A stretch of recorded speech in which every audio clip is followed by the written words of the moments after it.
ERT-ն հեռուստաընկերության տաղավարում վերլուծությունների ժամանակն է, իսկ այդ դեպքում իհարկե բոլորդ արդեն գիտեք, որ մեր տաղավարում է Արմեն Չիբուխչյանը, բարև ձեզ Արմեն։ Սկսենք փաստից, որ այսօր ավարտվեցին երկօրյա բանակցությունները, ռուս-ուկրաինական եւ ամերիկյան համատեղ բանակցությունները եւ ես չգիտեմ, համենայն դեպս մենք տեսանելի արդյունք չտեսանք, չնայած Վիտկոֆը հայտարարեց, որ շոշափելի արդյունք էր, այդ արդյունքը երևաց միայն գերիների փոխանակման առումով, եթե դուք ավելին գիտեք կամ ինչ եք կարծում առհասարակ այս մասին։ Ավելին ուրեմն մի փոքր այսպես խորանանք ինչ է իրականում տեղի ունենում, նյուանսներ կան, որոնք պետք է հասկանալ։ Իրականությունը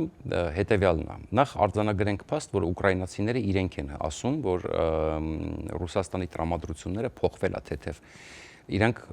բնականաբար հասկանում են, որ Պուտինը չի գնում խաղաղության սա ժամանակ շահելու, Տրամպի աչքին թոս փչելու, տոմոհավքեր չստանալու, հեռահարթիրներ, որտեղ դա հիմա Ռուսաստանի վիճակը կտրուկ ավատանում։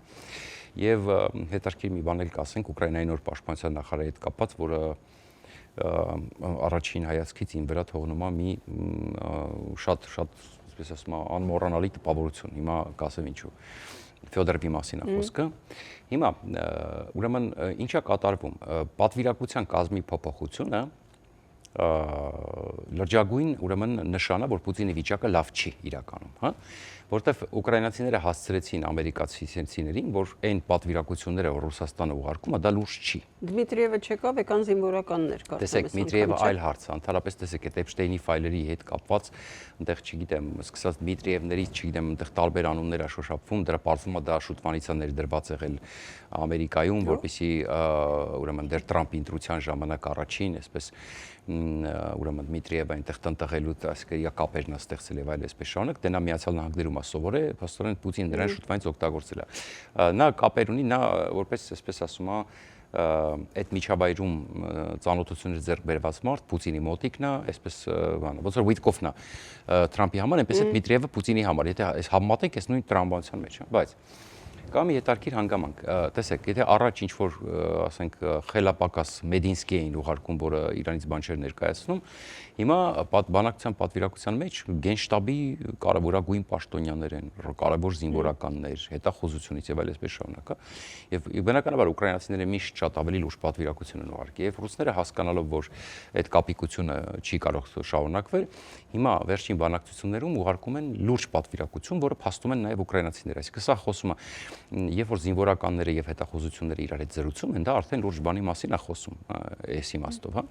Այսինքն փաստը արձանագրենք։ Իսկ ինչու է այդպես, որովհետեւ դա նրա մասին չի, որ Պուտինը հիմա ուզում է պատերազմը ավարտի, ոչ, ամենևին, այստեղ սխալմունք չլինի։ Պուտինի համար պատերազմի ավարտը նշանակում է ուրեմն Ռուսաստանի համար կատաստրոֆա հիմա։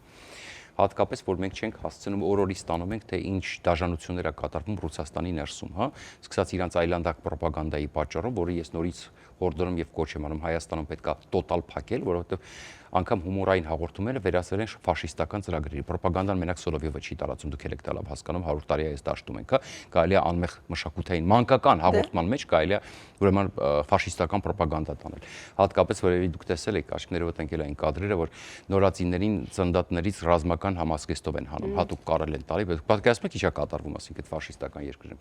Դպրոցներում մի խայտարակ պատմություն է սկսվել է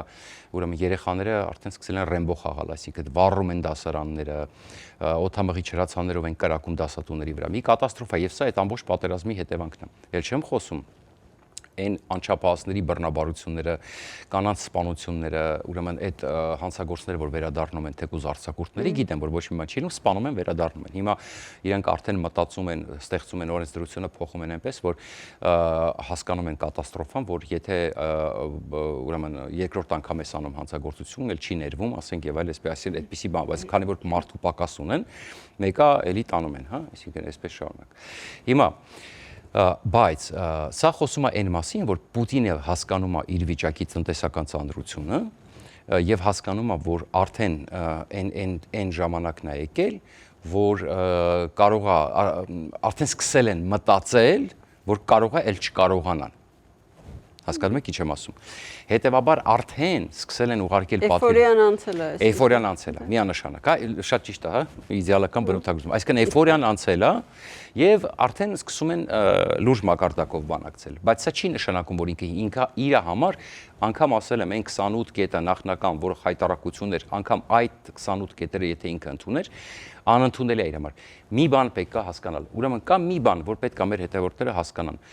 Ուրեմն գլոբալ պատկերը կազմելու համար, եթե Ուկրաինան մնում է սուվերեն պետություն եւ դառնում է Եվրամիության անդամ, ուրեմն Պուտինը վերջանում է։ Կապ չունի ինչ տարածքով, այսինքն, որտեղ մենք տեսնում ենք, որ մեկը Կիև չեն հասնելու, մեկը այս վիճակով իրենք արդեն խնդիր ունեն։ Հիմա մենք նաեւ կասեմ Ֆեդորովի մասին։ Եթե Ուկրաինան մնում է սուվերեն պետություն արևմուտքի դաշնակից այս ժամանակակից ամենամարտունակ բանակով, երևի Միացյալ Նահանգներից հետո ամենամարտունակ բանակն է այսօր ուկրաինական բանակը, նշանակում է դա վերջ։ Դա Պուտինի տոտալ խայտարակ պարտությունը, որը ասեմ ձեզ, իդեպ կարող է բերի Ռուսաստանի կործանմանը ժամանակի ընթացքում, որովհետև իմպերիաները քանդվում են այսպես պատերազմների պատճառով։ Կարող է ոչ միանգամից, բայց տարիների ընթացքում, հա։ Եվ նաև տնտեսական վիճակը, տեսեք, ուզում է սառացնի ուկրաինացիներին, իրականում եթե ծավալով վերցնենք, ավելի շատ ռուս է սառում, որովհետև նախ անօթաչուների հարվածները, ուրեմն մերձակա տարածքներն են ուրեմն Ռուսաստանի ուրեմն բլեքաութի մատնում, ել չեմ խոսում, արդեն այնքան ազնագազմ չի երիքում, որ Չիտաներում, չգիտեմ, այնտեղ Սիբիրներում եւ այլն արդեն մարդիկ սառում են ուղակի, անցել են նորից այն հին պապական մեթոդների մի ձև տականալու, եւ իր համար մեկ է, իր համար ինքը գերադասում է ուկրաինացի ժողովրդին իբր թե բանանի։ Եվ արդյունք կա փոխանակումը։ Դուք ճիշտ նշեցիք, որ Վիտկոֆը ասեց առատն ընթացքը, բայց դուք լսեցիք ինչ ասեց Ռուբիոն։ Ասեց մի իրեն այո, փոքրացել են այն։ Այդ 3 այո, մինչև բանակցությունների ավարտը հետ։ Հա, բայց էական չի, իրենք լավ հասկանում են, այսինքն այն գլխավոր հարցի շուրջ, ասես, դեռ չկա պայմանավորվածություն։ Ուկրաինայում, ասեմ ձեզ, իրենք փորձում են Ամերիկային ցույց տալ, որ իրենք նպաստում են process-ին, այսինքն խելացի դիվանագիտություն են վարում, բայց իրենք շատ լավ հասկանում են Պուտինի նպատակները, թե ինչով է ինքը։ Այսինքն Պուտինը շատ խորամանկ խաղ է խաղում ամերիկացիների հետ, ուկրաինացիները հասկանում են, որ չեն կարող այս իմաստով ուրեմն ասма բան անել զիջել։ Բայց այս ամենով հանդերձ ներողություն հիշում ենք, չէ՞, մի քանի օր առաջ 3 կետից այդ պաշտպանությունը Ուկրաինայի ասացին խաղաղության համաձայնագիր ստորագրվել, խաղաղություն հաստատվելու դեպքում։ Դա մեծ խնդրեմ է։ Բայց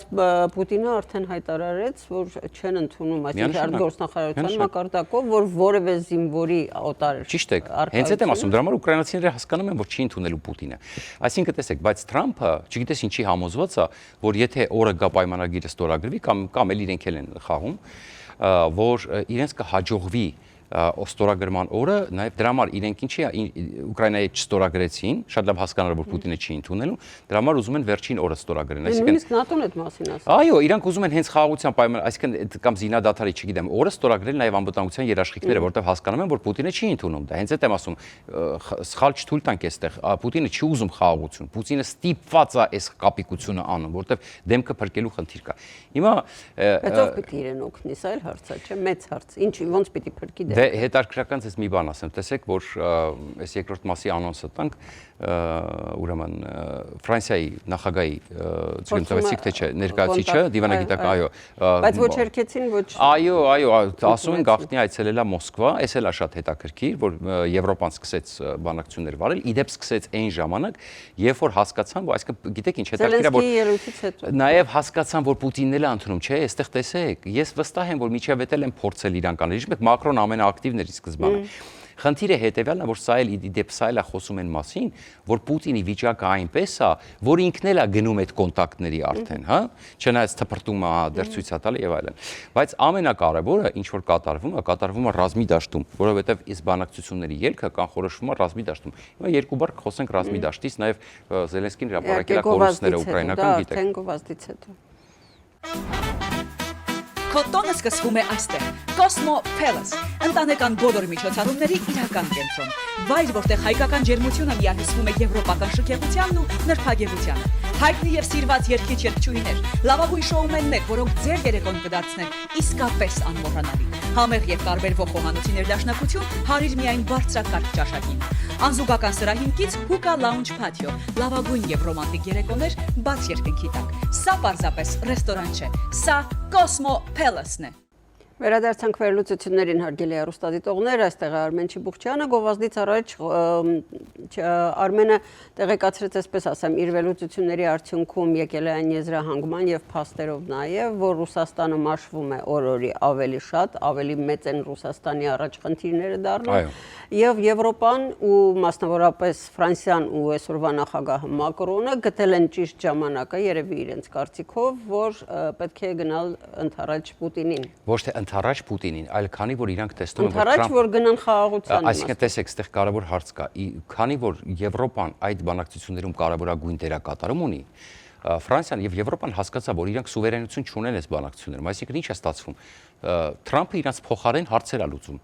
Թրամփը հարցեր է լուծում, որոնք կախված են ուրից իրանց հետ։ Օրինակ, Ռուսաստանին պետք չի, որ Ամերիկայի հետ առևտուրը մեծանա։ Իրանց դա պետք չի, դեռ առևտուր չի եղել։ Ռուսաստանը առանձնապես արտահանելու բանը չունի, իրանք գիտեք հիմնականում նավթի վրա են, որը Թրամփը չի ուզում։ Թրամփը հակառակը Իրանն է առաջ տանում։ Ճիշտ է, փակում է ռուսների օդերը։ Ահա, սա էլ է ճնշում, իդեպ մենք այդ մասին խոսել ենք տնտեսության հետ կապված։ Այնտեղ ասում կատաստրոֆա է սպասվում տնտեսության մեջ առաջիկա 1-2 տարում եւ արդեն սկսվել է։ Եվ եթե միջև այդ անցած սպասում արդեն շատ է։ Չէ, process-ը սկսվել է, ինֆլյացիաները արդեն գնում, այսինքն դուք տեսակ իջա կատարվում, արդեն սկսվել է։ Այսինքն ֆոնդը սպառվեց, ինչ որ ունեին, հետո սկսվեցին պատիժները մեծանալ, նավթի գները իջնել, ուրեմն տանկերները բռնում են, այսինքն սկսվել է process, հետո մի բան հիշեք, որ այս տարի ընդհանրապես գազը սկսվում է փակվել ռուսական եւ այսպես շարունակ, հա։ Հիմա էլ գիտեք, որ Ադրբեջանն է իդեպ դրանից դուժում, հայտարարել է Եվրամիությունը նոր էներգետիկ ստրատեգիա, որի արդյունքում պետությունները պետք է բացառությամբ մի քանի պետությունների, որոնց վրա կասկած չկա, պետք է ներկայացնեն, թե որտեղից են գազը բերում, ինչ ծագում ունի։ Եվ սա շատ կարևոր է, որովհետև եթե չներկայացնեն ապացույցներ, ուրեմն այդ գազը չի գնվելու Եվրոպայի կողմից, հա, սա հետարքիր վիճակ։ Հետարքիր մեթոդ են գտնում։ Այո, եւ տեսնեք ոնց է Ադրբեջանը տակից դուրս գալու այս ամեն ինչի։ Հիմա ամենակարևոր իրավիճակը հետեւյալն է։ Եվրոպացիք ասում են, որ քանի որ ռուսերին պետք է որ մենք մեր շուկան բացենք կամ մենք իրար հետ սկսենք, ուրեմն մենք էլ պետք է ներգրաված լինենք այդ բանակցություններում, չպետք է մեր փոխարեն խոսան։ Այսինքն սա սուվերենություն, որպեսզի իրանց փոխարեն որոշումներ չկայացվի։ Մոտարապես այսպիսի պրիմիտիվ օրինակ։ Դե բայց ինչքան էլ փորձեց Թրամփը չստացվեց, որ ինքնուրույն կայացնի այդ որոշումը, վերջին պահին միևնույն է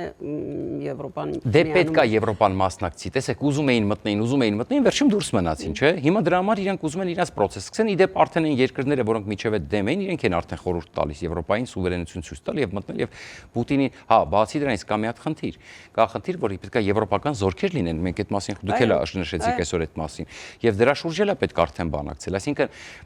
բազմաթիվ են հարցերը։ Մի խոսքով։ Նրանց որ ասացին, որ դա արդեն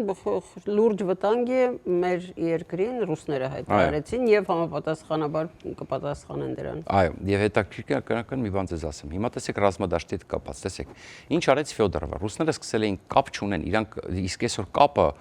կարևորագույն գործոններից մեկն է ռազմաճակատում։ Ուրեմն Ֆյոդորովը հասկացավ, որ ռուսները մեծ մասշտաբով սկսել են օգտագործել Starlink-ը ամերիկյան։ Ներողություն, պաշտպանության նախարարը Միխայել Ֆյոդորովը սկսեց եւ քանի որ ինքը IT-շնիկ է, այսպես ասենք, հա, IT ոլորտից է։ Եվ բավականին խելացի ինքը իր շուրջը հավաքեց մասնագետների եւ ոնց որ ասում իրանք Իլոն Մասկի հետ նույն լեզվով են խոսում Ֆյոդորովն ու Իլոն Մասկը իրանք նույն լեզվով են խոսում որովհետեւ երկուսն էլ այդ բնագավառից են, հա, բարձր տեխնոլոգիական եւ Ֆյոդորովը հասկացավ նախ հիմա ակտիվորեն Ուկրաինան ընդլայնում է իր անօթաչու ստորաբաժանումների թիվը դրա համար նաև ասեմ ձեզ հիմա մի բան էլ ասեմ, ես շատերը չգիտեն, բայց եվրոպական իրականում դա այդ մասին շատ չի խոսում, շատ չի բարձրաձայնվում, բայց այս պատերազմի ընթացքում եվրոպացիները եւ ընդհանրապես ամերիկացիները հիմա Ամերիկան դիմել է, որպեսզի համատեղ անօթաչուների արտադրություն լինի Ուկրաինայի հետ։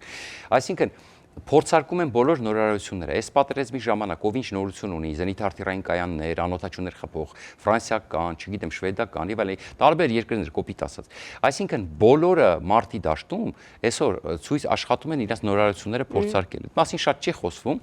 բայց Ուկրաինան, այսինքն Ուկրաինան համատեղ գործընկերների հետ այսօր եւ նաեւ ինքնուրույն ահռելի տեխնոլոգիական զարգացման պոտենցիալ ունի, որը արդեն առաջ է ռուսներից եւ գնալով այդ տարբերությունը մեծանալու է, որտեղ ինքը միայնակ չի նախ, սկսենք նրանից գործընկերների հետ, երկրորդ էլ իրանք ավելի խելացի են, սկսենք այդ դա է ասում, ուրեմն Ռուսաստանը ումից է սպասում ինչ որ ռուսները միայն Չինաստան, եթե չինացիներն ու պարսիկները չլինեն, որ Պարսկաստանն էլ է չինական տեխնոլոգիաներով, իսկ ռուսների միայն Չինաստանն է այս առումով տեխնոլոգիական առումով հարցում օգնում, պետք է ստեղ, այսինքն դրա համար իրենք ինչ որ տեղ հələ, բայց մենք պետք է հասկանանք, որ մի կողմից ամբողջ արևմտյան աշխարհի տեխնոլոգիական միտքն է աշխատում, Ուկրաինայի հետ միասին, մյուս կողմից Չինաստան, Ռուսաստան, հա, մեծ հաշվով էսպես, հա, որտեղ այժմ հաշվում։ Հիմա Starlink-երը անջատվեցին, այսինքն ռուսների վրա պանիկայի մեջ են, որտեղ կապը կտրվեց եւ ինչա տեղի ունենում։ Իհարկե ուկրաինացիների համար էլ էս պահին անջատվեց, բայց խնդիրը հետեւյալն է, որ ուզում են սարքել հատուկ բանալիով, այսինքն որ